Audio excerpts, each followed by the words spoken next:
दीगर खबरें शामिल करें। वज़ीर-ए-आज़म ने समंदर पार पाकिस्तानियों को असीम सफ़ीर करार दे दिया है। कहा कि पाकिस्तानी मईशत आपके बगैर आगे नहीं बढ़ सकती। लंदन में खिताब के दौरान कहा कि पाकिस्तान का दिफा करने पर आपको सैल्यूट पेश करता हूँ। शहबाज शरीफ ने पहलगाम वाक़या और ऑपरेशन बुनियानुल मरसूस पर खुलकर इज़हार ख्याल किया। गजा और कश्मीर में मज़ालिम की भी शदीद मज़म्मत की।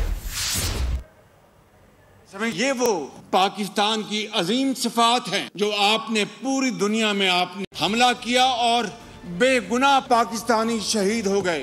पाकिस्तान को अपने दफा में कार्रवाई करनी पड़ी और एक झटके में दुश्मन के 6 जहाज जमीन बोस हो गए। अगर कोई ये समझता है कि कश्मीर के मसले के बगैर बाहमी ताल्लुकात इस्तवार हो सकते हैं, he is living in a fools paradise. इसी तरीके से गजा में जुल्म सुतम किया जा रहा है। 64,000 गजा के अंदर, फलस्तीन के अंदर बुजुर्ग, माएँ, बहनें, बच्चे शहीद हो गए। मैं समझता हूँ कि आज ये वक्त आ गया है कि हमें इन खित्तों में अमन चाहिए।